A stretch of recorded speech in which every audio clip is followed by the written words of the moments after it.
We're going to take you to New Brunswick now, where the man fighting to keep his job as head of a minority government, Brian Gallant, finally admitted defeat after losing a non-confidence vote in the provincial legislature.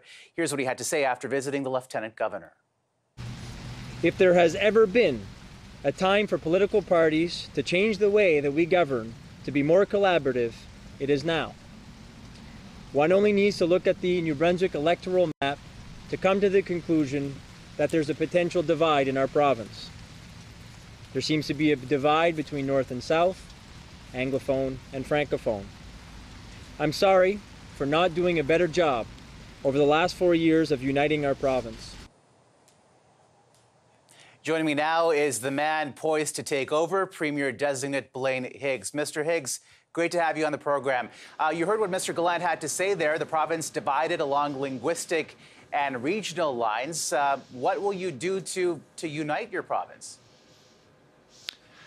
Well, I think the opportunity is for us to work on projects that affect people's everyday lives, and whether that be economic projects that'll bring jobs to communities, whether it be bringing decisions to the forefront that are based on facts and real information, not a political spin or something that's invented kind of through a campaign process.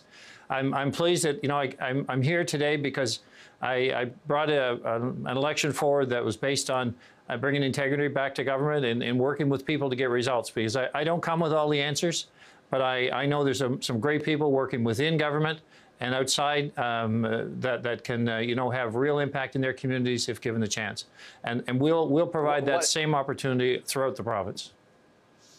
One of the answers that you'll have to come up with is how to deal with the carbon tax. And I'm curious to hear what exactly is your stand on that, because during the campaign, you campaigned against it. And then when the feds announced a rebate, you seemed like you were open to it because you said taxpayers in New Brunswick would be getting back more than what they would be taxed. So what's your position? Are you for this tax or are you against it?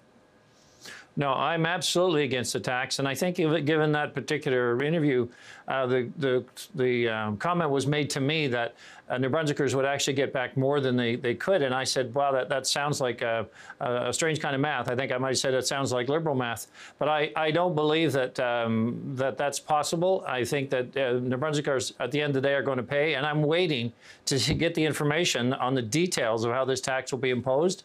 I am joining the other provinces. Now I will be able to do it officially with Ontario and Saskatchewan, Manitoba, and Alberta, because we will fight the federal government on this. Yeah, you've said that you're prepared to take this battle to court, and that your plan B is that you'll return the rebate, all the revenue to taxpayers. But if you've already got a plan B, what does that say about your plan A? Well, I think everyone has to have an idea of next steps. But in my conversations with the other premiers, particularly Scott Moe of Saskatchewan, we believe we have a case here, and now that we have more provinces on side, we have a case to stop this. And then, of course, there's election pending federally as well next year. So I think there's every grounds to have this stopped, because we don't believe that is going to be the key to reducing emissions. We believe that's just another excuse for government to raise more revenue and spend at their own desires, and that has been the problem. The government is spending too much money, and we're not seeing results. That's been the problem in New Brunswick. And we need to focus on our emission levels. We need to continue on our targets and improve on their targets. But charging more taxes is not an option here for New Brunswickers. Let's talk about the tax plan generally, or the fiscal plan for your province, because you were, of course, former finance minister in your province. Your province needs cash. You're heading for what many economists are saying is a fiscal cliff. Between 2011 and 2016, people have actually left the province. The population is in decline. How do you generate revenue for a cash-strapped province when people are leaving and you're saying taxes won't be increased? It isn't a case of needing more revenue. It's a case of getting results for the money we spent.